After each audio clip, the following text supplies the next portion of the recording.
I was so ready to be dressed to the nines for the festival, but then I remembered that all students have to wear their uniforms. Oh well, I suppose it wouldn't hurt to check out the fall fashions anyway. Live your life. Do I need to...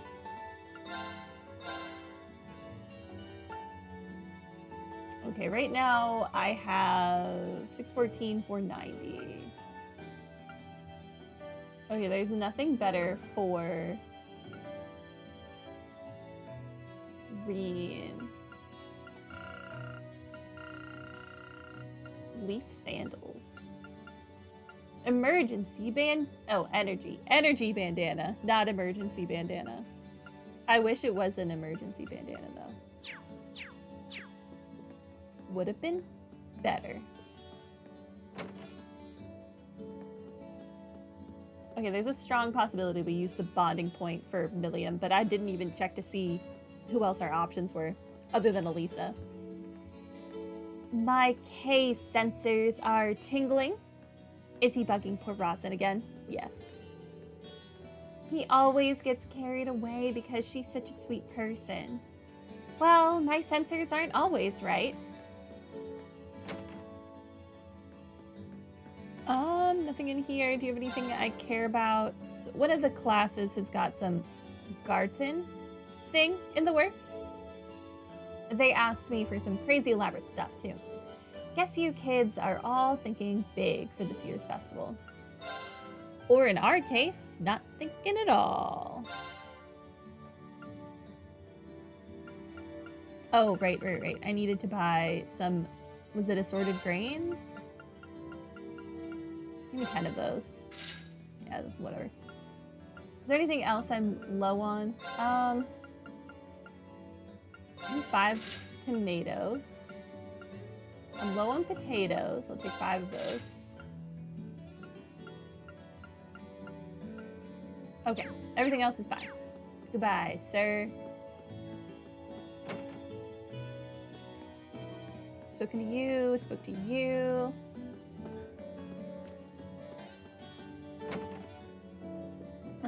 No one is in here other than Book Guy. Okay. And by doing this, you can turn into an octodog. My word. You transformed that hot dog into an octopus.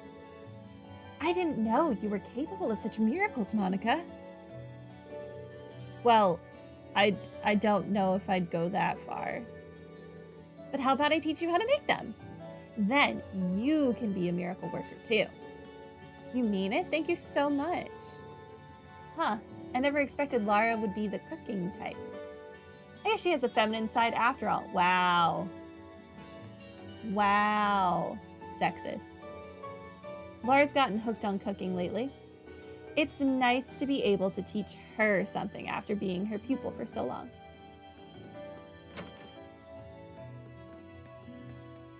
Green. You learn how to cook, buddy. Someone's in here. Probably the cat again. It is, in fact, the cat again. What were you doing hanging around the old schoolhouse, Celine? Is there something you want to tell me? Are you going to lure anyone else's sister to their deaths?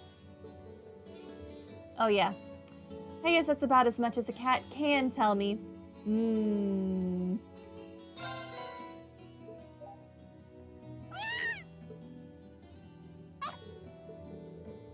She seems so happy. Maybe I'll bring her some more another time. She does not seem just happy. She enjoys the milk. She doesn't enjoy you.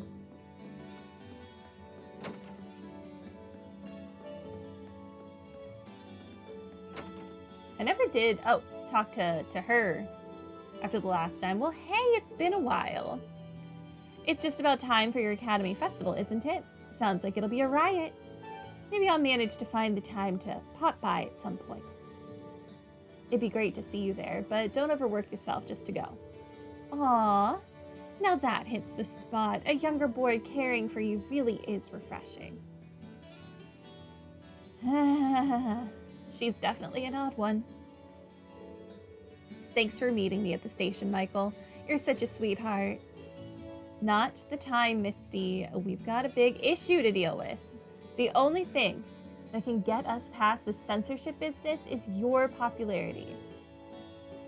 Someday, you'll learn to play along. Censorship? Oh, Misty, you're finally here. Right, I've got an important job for you tonight. You've got to help me out with my new plan. I call it the Long Live Radio Trista strategy. The two of us can pull this off if we work together, so let's get this meeting started. Okay. Good luck to you.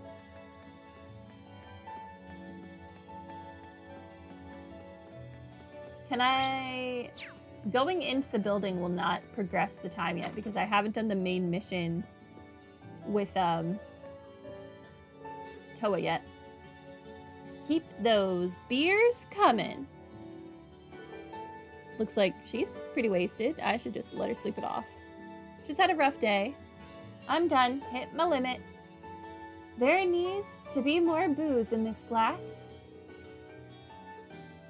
She'll be fine. Is there anyone else in here? Sharon? I always forget to talk to Sharon, I feel like. I happen to be in the middle of dinner preparations. There is still some time until everyone else returns, so dinner will have to wait until then. If you have any remaining business, it may be wise to finish it now. Okay. Goodbye.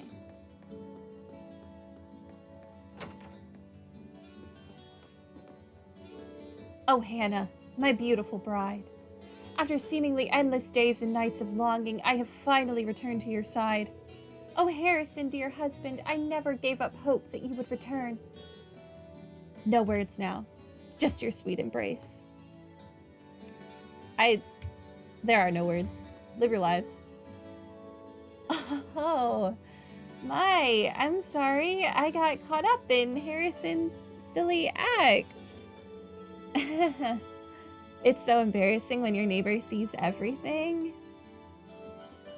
I mean, that's kind of my fault for walking into your house like that, uninvited. Sorry, we got a little caught up in the festive mood. Now I'm really embarrassed. You do not seem embarrassed. Oh, your poor child is just standing here watching. Mommy and Daddy are always like this. Ugh. This poor child has to suffer through all of your public displays of affection.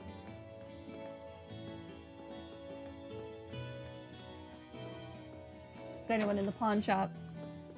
No. Do you have anything to say? You should be able to make it just in time. Well, with little Toby on the case, I'm sure we won't have much to worry about. What? I wonder what he's talking about. Toby?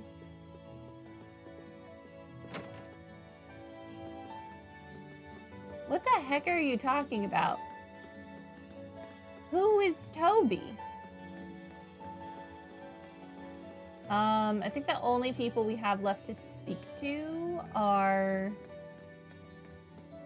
the people in here. Okay. You don't have a name. I don't care. I highly doubt you have a name. Oh, Becky? Becky, what you doing? Turns out I'll be having a wee competition with Hugo at the festival. I'll be selling yakisoba and he'll be selling crepes. Just you wait, Hugo. You'll have a brass neck when I sell more than you. I don't know what that means. Get back here. There's no chance I'll lose this competition with Hugo. Just you wait, wee man. You'll have a brass neck. You're gonna have a brass neck. I also don't know what it means, but you're gonna have one. I think Becky just makes up this crap sometimes. Okay. Celestin time. You're not Celestin. Sarifa. Now that summer has drawn to a close, I believe a change in menu is in order. As Master Vincent is quite keen on foie gras, perhaps I will serve it seared atop a truffle-garnished filet steak. This storm is as incredible as ever. I can't even imagine eating like that every day. Nobles tend to change their lifestyles with the seasons. It would be a derelict of me if I were not to think up a new menu for a new season. Oh, hello there. Is there something I can help you with? I'm actually looking for Celestin. You haven't seen him around anywhere, have you? I have, but he left for your dorm just a short while ago. I did not see him there. He mentioned having something to collect from Sharon. I just spoke to Sharon. From Sharon, huh? I wonder what it is. Thank you very much for the info. I'll try to catch him over there. I just talked to her, though. We just missed him. I definitely could have fast traveled, by the way. But we're already running. I'm stuck. Okay, Sharon. I know I just spoke to you 5 minutes ago, but...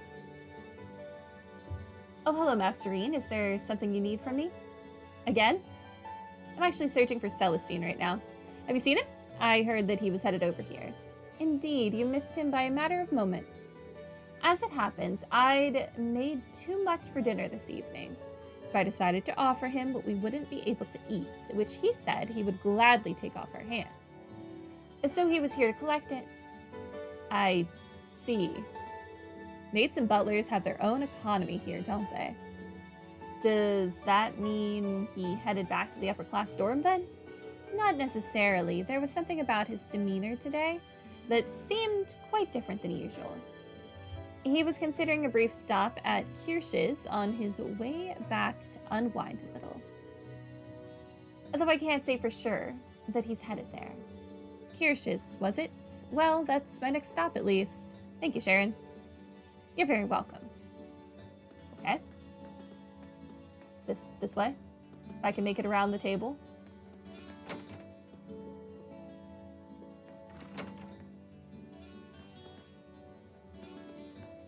Kirsch's is the bar, is it not? It is. Celestin. Good day, Master Reen. My apologies, as always, for the constant trouble Master Patrick causes you. Oh, no worries. He's not half as much trouble as he tries to be. Meaning, he's a pathetic wimp, and I can just punch him and then he's done. Hold on a sec. Is that alcohol you're drinking? Not even I can escape the allure of drinking on the job once in a while. I imagine so, having to deal with Patrick on the daily. Sorry, that was my terrible attempt at a joke. Of course, this is non-alcoholic. I'm here for the atmosphere rather than the intoxication. I see. Patrick was right. He is acting kind of strange. Time for me to get to the bottom of this. Hey, Celestin. If I may, Masterine, allow me to guess the sequence of events that brought you here. On your way to the training hall, you just so happened to bump into Master Patrick. After a period of guarded discussion, he let slip his worries about me. And being the paragon of selflessness you are, you offered to talk with me, which ultimately led you here. Am I correct? Yes. I wouldn't call it selflessness, though. More so, I like to get paid. You haven't been watching us from the shadows or anything, have you? Not at all. Not at all. That was not me hiding behind that bush. That was a squirrel. It was a simple deduction when you know the pieces in play and the surrounding circumstances. However, the real surprise is that Master Patrick could bring himself to make a request of you. I must have caused him more concern than I'd imagined. He's really worried about you. I don't want to ask you to say any more than you're comfortable with, but isn't there anything you can tell me? Let's just say things are rather complex. Then would you prefer to talk to Patrick about whatever's going on? I feel kind of bad for him, the way things stand. I understand. You've come all this way for Master Patrick's sake, so it would be rude of me to leave things as they are. But just telling you everything would be a bit of a bore, so why don't we play a little card game? What kind of card game? I have 2 blade cards here. One card is a 1, and the other is a 7. Now watch carefully as I shuffle these.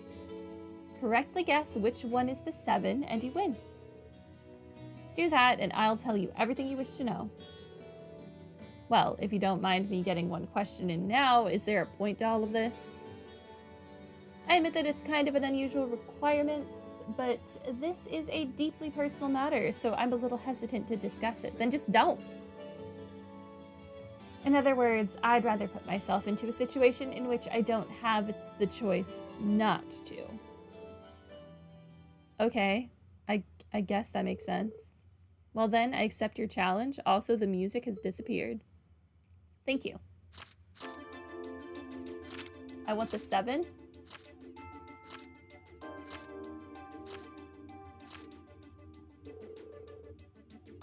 The card on the right, I think.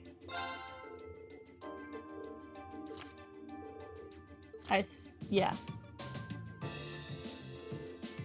And there's the 7. Looks like I win. He just like slid them back and forth. So as long as you didn't shut your eyes. There you go. Indeed, excellently played, Masterine. So if you wouldn't mind, fear not, I'm a man of my word. How do I begin? What happens if you guess the wrong card? Is there a wrong card? Maybe they're both 7s, and he lied.